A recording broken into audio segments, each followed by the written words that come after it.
Welcome to our YouTube channel. As you take time to listen to God's Word today, we believe that this sermon will be a blessing to you as well as your family. We are in a teaching series called The Sound of Grace, in which we are going through some hymns and we are learning from those hymns of what the biblical meaning, the story, how it was written, why it was written, and in what situation, what is the biblical truth. So we've been learning through that, and we've been on this theme called grace. The grace of God that is all sufficient. The grace of God is all that we need. The grace of God covers us. The grace of God protects us. And Palm Sunday was brilliant. How many of you was here for Palm Sunday? Most of you were here for Palm Sunday. That's great. And we received 3 promises from the King, right? And this morning, turn to the person, look at them and tell them, who's sitting next to you, look at them and tell them, it's all right. It's all right.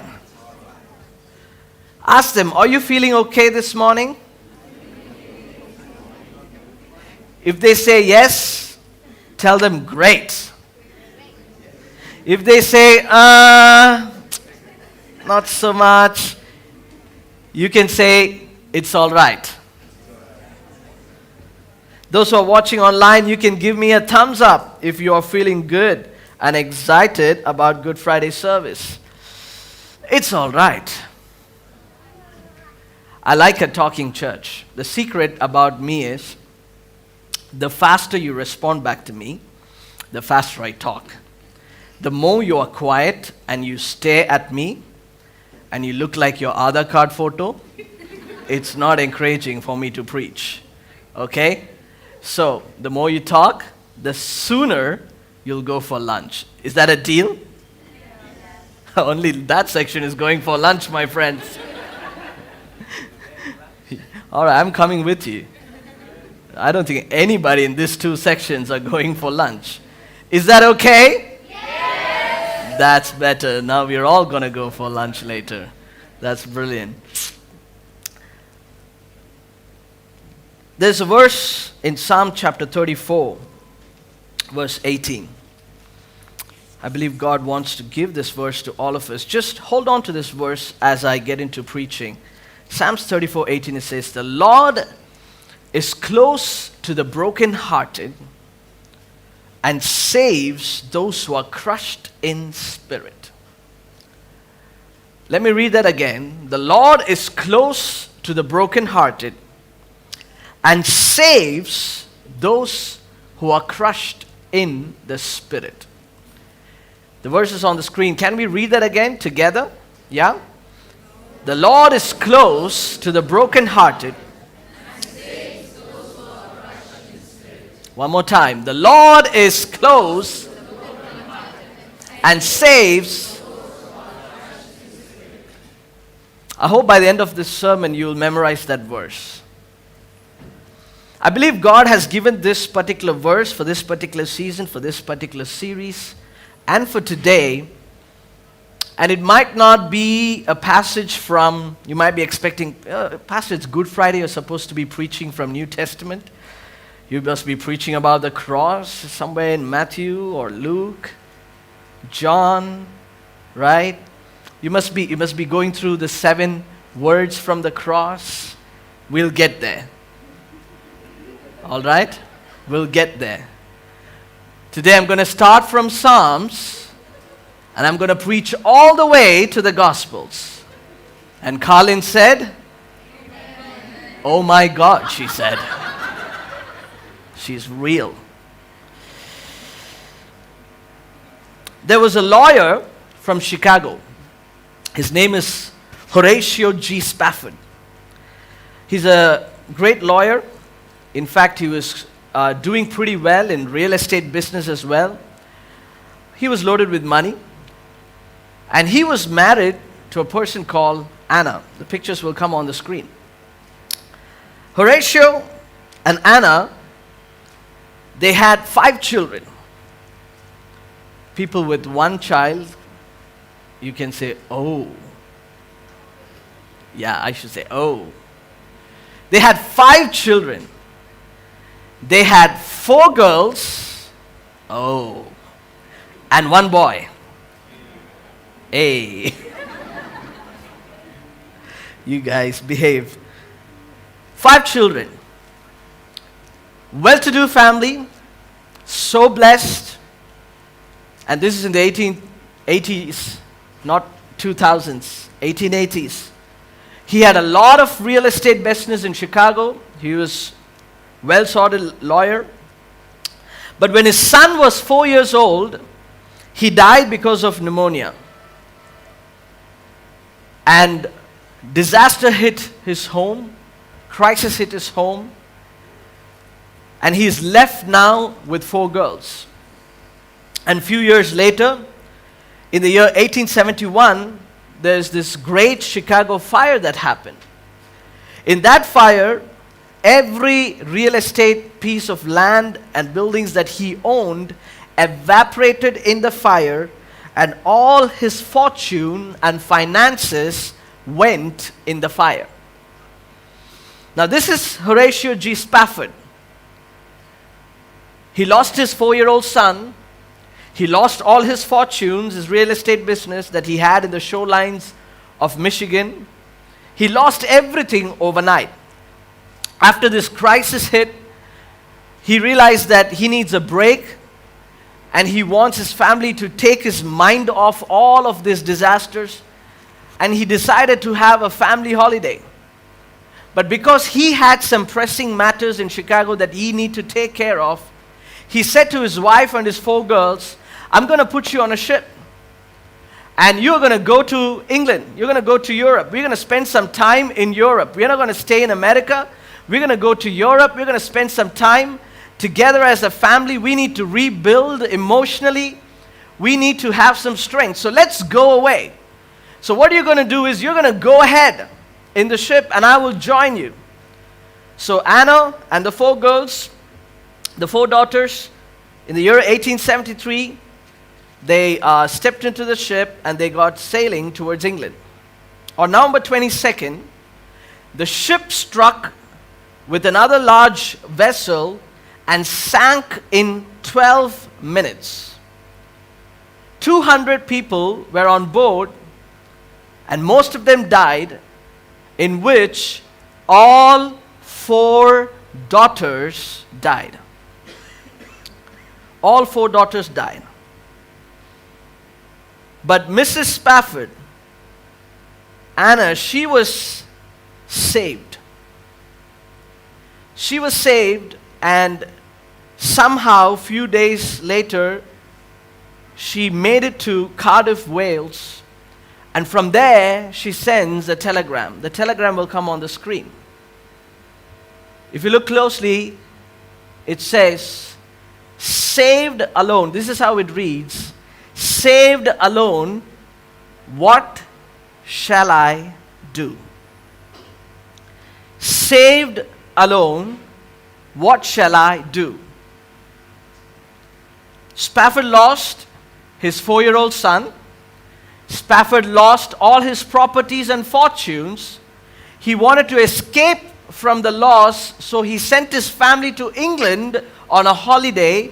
And on the way, he lost all the 4 daughters, and all he's left is with his wife, Anna. And his wife, Anna, is now sending him a telegram to Chicago that says, saved alone, what shall I do? What shall I do? Saved alone, what shall I do? When Spafford saw this telegram, he immediately got on the next ship and he started sailing towards England. The captain of that ship realized the tragedy that happened, and he called Spafford when they got to the point where the wife's ship sank and where he lost all 4 daughters. When they were crossing that spot, the captain called him and said, this is where you lost your daughters, exactly right beneath this ship. There's another ship that has sunk in the depths of the sea. In the depths of the sea is lying your 4 daughters. Spafford walks to the edge of the ship. He takes a piece of paper and he starts writing these lines. And it will come on the screen. He writes, "When peace, like a river, attendeth my way." That's the original. "When sorrows, like sea, billows roll, whatever my lot, thou hast taught me to say." He's the man who's lost his 4-year-old son, who's lost all his riches, fortunes, and everything, lost his 4 daughters later, and his wife is waiting for him in Wales, in Cardiff, with a telegram that says, "Saved alone, what shall I do?" And here is a man who is writing these words, "Because my Lord has taught me to say, it is well with my soul. It is well with my soul.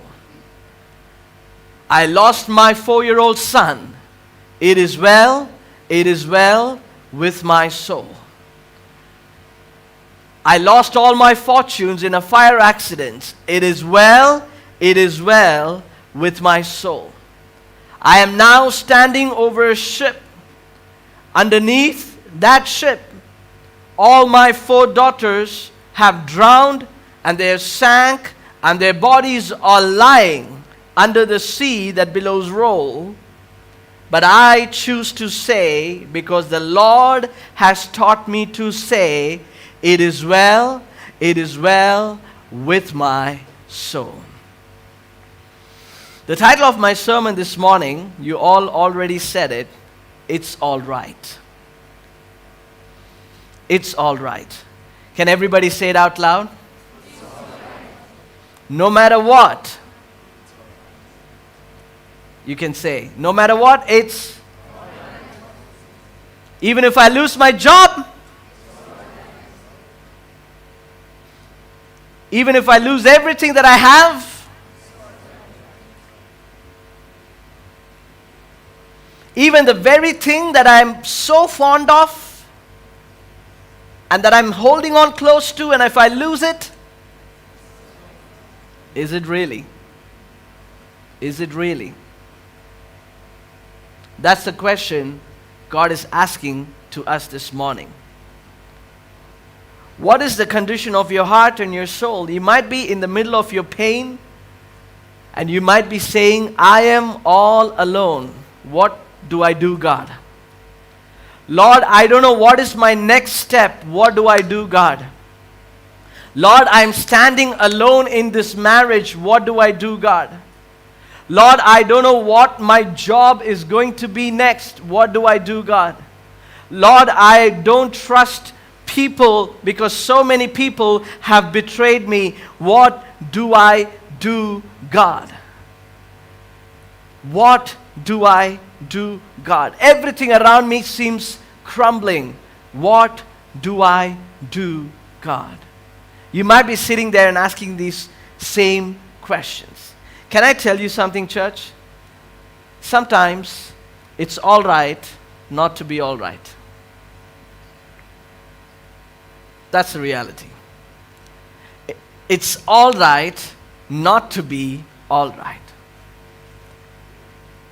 The reason I say that it's all right not to be all right is because in the midst of your situation, in the midst of your pain, in the midst of you sending telegrams to God through prayer, in the midst of all the questions that you have, in the midst of everything that you ask, God knows your pain, God knows your tears, God knows what you're going through, and God is saying to each and every single person, it's all right. It's all right. Thou hast taught me to say, it is well with my soul. No matter what happens here on earth, it does not alter my future in Christ Jesus. No matter what I lose here on earth, it does not alter my relationship with Jesus. The Lord is close to the brokenhearted. The Lord saves those who are crushed in spirit. Oswald Chambers, he writes this beautifully. Any great calamity in the natural world, whether death, disease, bereavement, will awaken a man when nothing else would, and he is never the same again. We would never know the treasures of darkness if we are always in the place of placid security. We will never know the treasures of darkness if we are always in the place of security. If you are going through darkness in your life, there are some hidden treasures that God has for you in the midst of your pain, in the midst of your darkness. If you are going through crumbling, heartbreaking situations where people have disappointed you, maybe you're just coming out of a relationship where you are absolutely broken. Maybe you're coming out of a financial crisis. Maybe you learned some lessons the hard way. Maybe you're still going through some pain in your life and you're still asking, why God, where are you? There are some treasures to learn in the midst of your pain, in the midst of your darkness. Can everybody raise your hands and say, Lord, show me the treasure in my darkness? Can you say that? Show me the treasure in my darkness. There are some valuable things that God has in the midst of our pain. Maybe this is not your typical Good Friday sermon that you expected, but I told you eventually we'll get there, okay? Stay with me. Psalm 73 verse 28, it says, but as for me, the nearness of my God is my good. As for me, the nearness of my God is my good. Where are you placed in your life when you're going through pain? Where are you placed in your life when you're going through storms? Where is your soul placed when you are going through real crushing pain in your life? Does your soul say, it is well, it is well? Are you saying, it's all right, my God is still with me? Are you saying, God, no matter what happens, it's okay, I know you are in absolute control? Are you able to say that? Or are you starting to questioning God? Are you starting to ask God, Lord, why did you leave me alone? And let me tell you something, both is okay. I'll tell you why. I'll tell you why. Are you ready to go into Good Friday sermon now? Yes? Let's go to Matthew. Let's go to Matthew. We're going to just look at one verse, chapter 27, verse 46. About 3 p.m, Jesus cried out in a loud voice. He said, Eli, Eli, lama sabachthani, which means, my God, why have you forsaken me?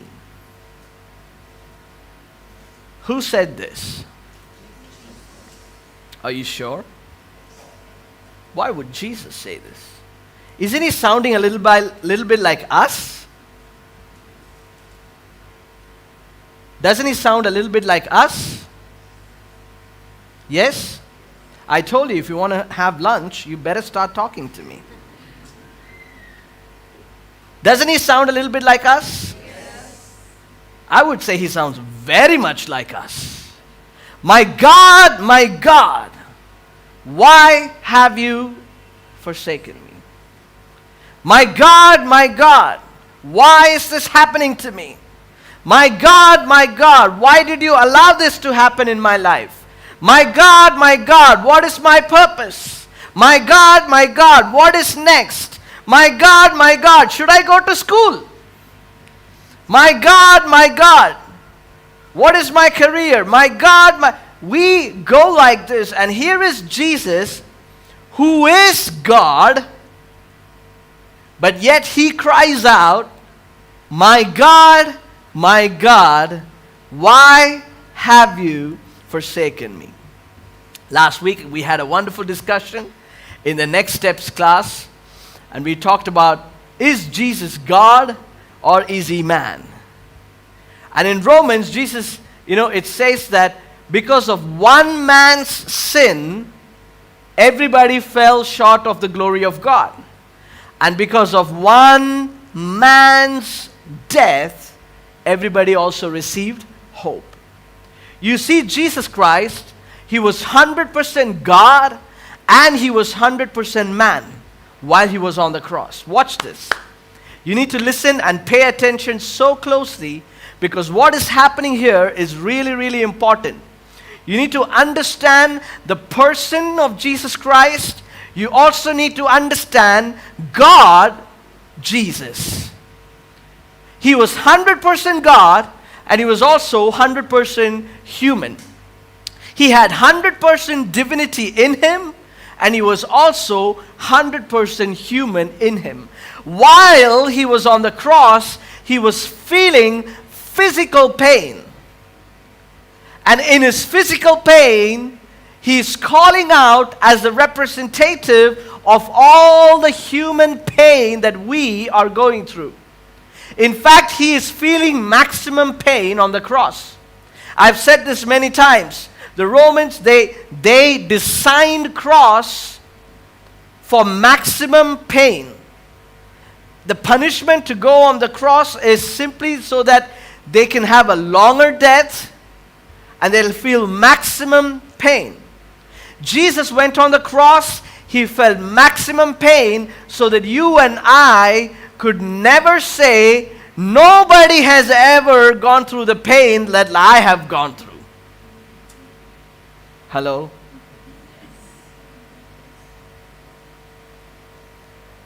Nobody could ever say, you cannot understand what I am going through.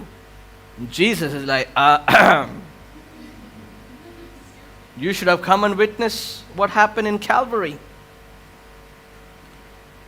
Were you there? Because he went through the pain, he knows exactly the human emotions. He knows exactly what we would respond, because he has already responded the way we are responding in our pain. He's already said, my God, why have you forsaken me? Why have you forsaken me? But he knows in his soul that it is well even if he dies.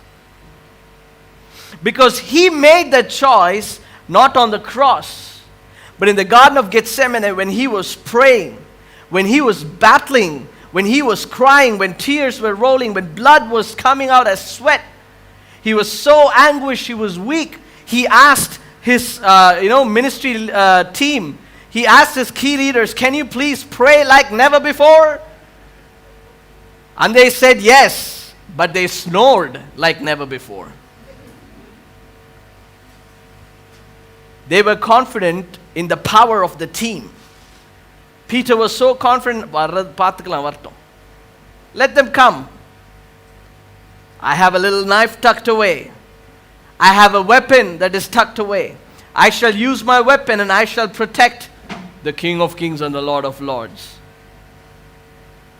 They were confident in their strength, so they were happily sleeping. When Jesus was in so much pain, he was in so much anguish, and he cried out. But then he said, Lord, it is not my will, but yours.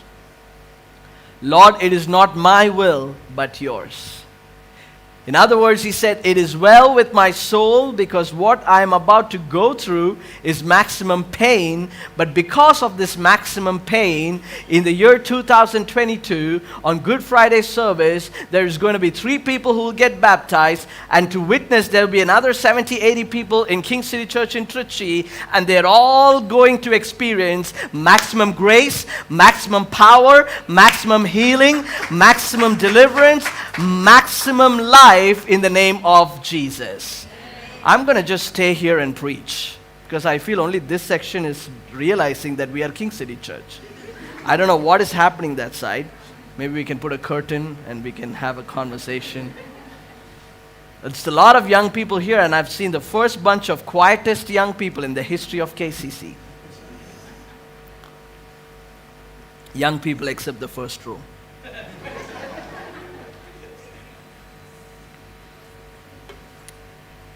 God wants us to feel maximum grace, have the maximum joy, have the maximum deliverance and healing in our life. So he went through the maximum pain. And because he went through that, he has already said, my God, why have you forsaken me? But then his last words was a word that surrendered into his will, and he said, it is finished. It is finished. On the cross, he said, it is finished. The worship band can join with me on stage. Before we started the sermon, we read this passage, 2 Corinthians chapter 4, verse 7 to 12. It says, we now have this light shining in our hearts, but we ourselves are like fragile clay, jars containing this great treasure. This makes it clear that our great power is from God and not from ourselves. We are pressed on every side by troubles, but we are not crushed. Everybody say, we are not crushed. We are not crushed. We are perplexed, but not driven to despair. We are hunted down, but we are never abandoned by God. We get knocked down, but we are not destroyed. Just in this week, there was about 4 people that got knocked down. 3 are here. 1 is online. And they're all in the ministry team. Literally from, Gary, when did you start this whole thing? Saturday. Me? I'm just kidding. Gary got injured on Saturday. Then Sunday, Jasper and the sister got injured in a bike. Then again, the same night, Francis got injured. Then the next day or 2 days later, Sam, he got injured. Many got injured. And it's constantly happening, was happening. And we kept on praying. And as I kept on praying, there was one verse that kept coming to my mind and to my heart. And I kept declaring this over our church because it's really important that we pray. It's not a joke that we are part of a church. It's not a joke that we get out to do outreach and ministries.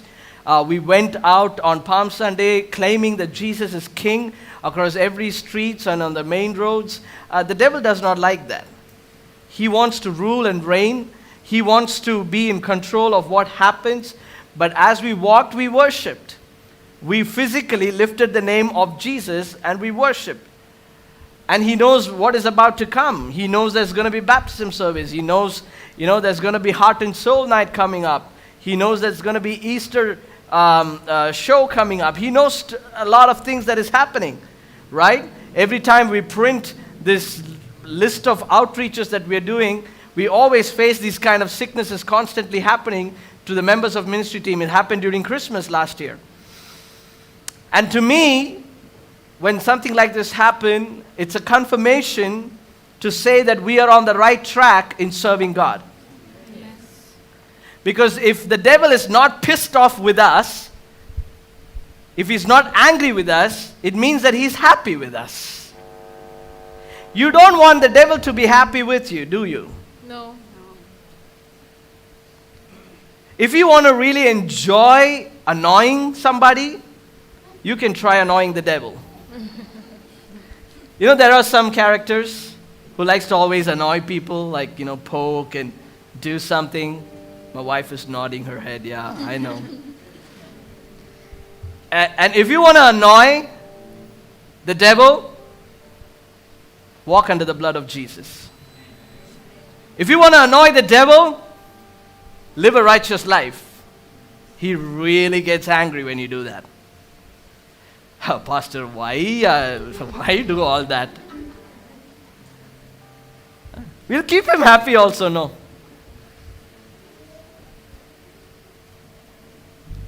When you walk with Jesus, when you say, I have decided to follow Jesus, no turning back, no turning back.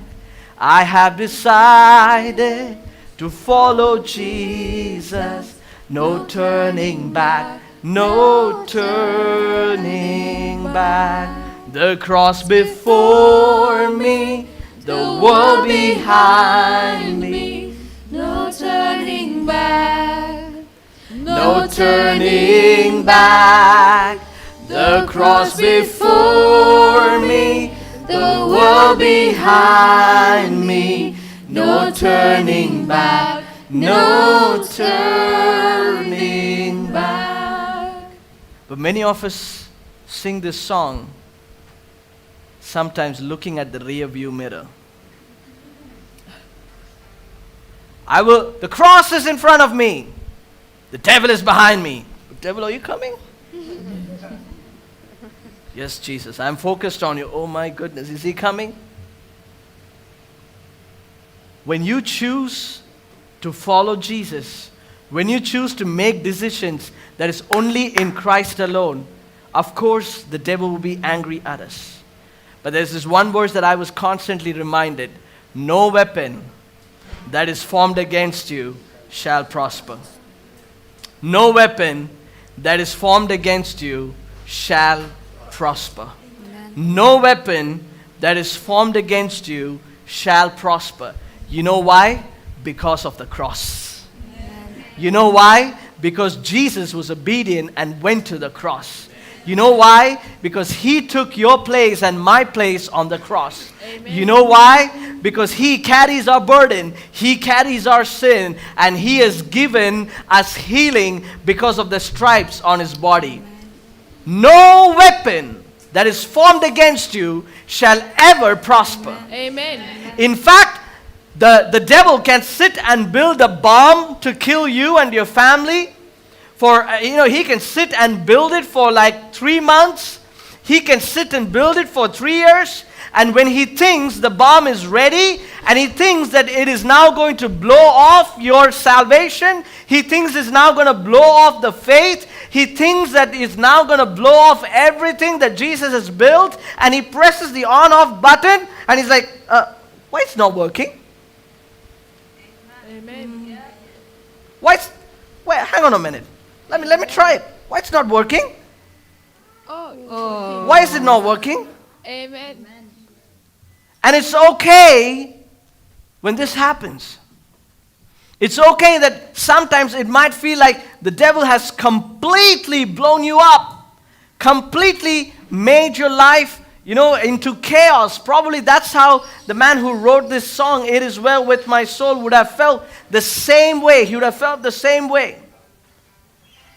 But he chose to say, it is well with my soul. Amen. When the devil was trying to build a bomb and kill that entire family, and he was about to press the on button finally to say that this man will completely give up on Jesus, the remote did not work. You know why? Jesus took the battery away. Already on the cross. Anything that he could ever possibly build to kill you will not prosper. Because there is nothing as powerful as the blood of Jesus. Amen. Come on, can you stand on your feet? Thank you for listening to our sermon today. Hope it is a blessing for you. If you would like to support our ministry, you can do so by visiting kingcitychurch.org/give. We will meet you next week with another inspiring sermon. God bless you.